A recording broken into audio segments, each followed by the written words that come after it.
They were the last ones standing, the few of the many, the survivors, the eyewitnesses.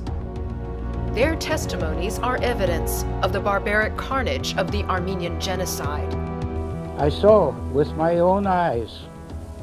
One woman didn't have no milk in her breast, so her baby was crying. One of these Turkish soldiers grabbed the baby by the arm, tossed the little thing up into the air, and another Turkish soldier caught it with his bayonet on his rifle. She made a little squeak, and she was gone. We used to see bodies floating down the river, you know, and we tried to swim to them, but the current was so fast that we couldn't catch up with them. Hundreds and thousands of them. They would torture all the professors. With one professor, Tani Kejan, who was the head of the Armenian group in Kharpest, they pulled his eyes out and sent it to his family. What happened was a genocide, factually, historically, and anybody that wants to engage in a conversation around that is not engaging in controversy, they're engaging in denial. And we don't accept denial. The Shoah Foundation Institute was founded by legendary filmmaker Steven Spielberg, who wanted to record for posterity the testimonies of Holocaust survivors.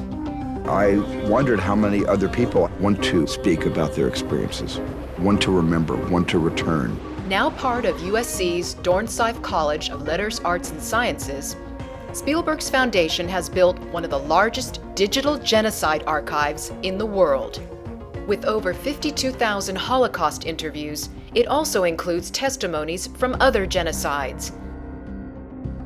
Visual, online, available with a touch of a button. Advanced software allows students and researchers around the world to search the digital archive with a wide range of keywords, including name, birthplace, and experience. The search engine is supported by one of the fastest university supercomputers in the country. And now there will be a powerful addition.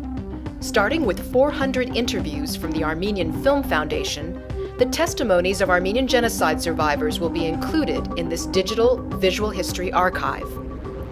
No longer will these interviews be on dusty shelves or inaccessible private collections. For the first time, students, researchers, and journalists around the world will have access to these rare testimonials with the simple touch of a button. You see the people, you hear their voices, and you know that they lived through this. They're just regular human beings who are thrust into the worst of circumstances. Even if I really only was interested in a 5-minute video, more often than not, I would end up wanting to watch the rest of this person's interview for 3 hours. I needed to hear the rest of their story. I couldn't just watch a little bit of what they had to say. J. Michael Hagopian's collection of some 400 interviews is absolutely indispensable. It's not only about the genocide, it's about our culture, the language that we will hear, the stories. It answers so many questions. I think it's a game changer.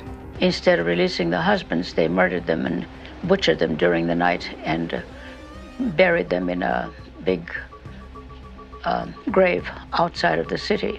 I think that the archives are actually the last act of defiance.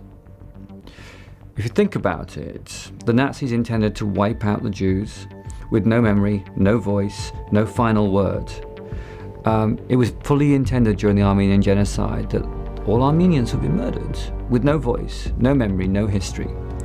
The point at which those survivors choose to give their testimony and place it into the public domain the way in which they have chosen to do, that is an act of defiance and resistance which says, we survived, we outlived you, and our voice will go on in perpetuity for generations to come.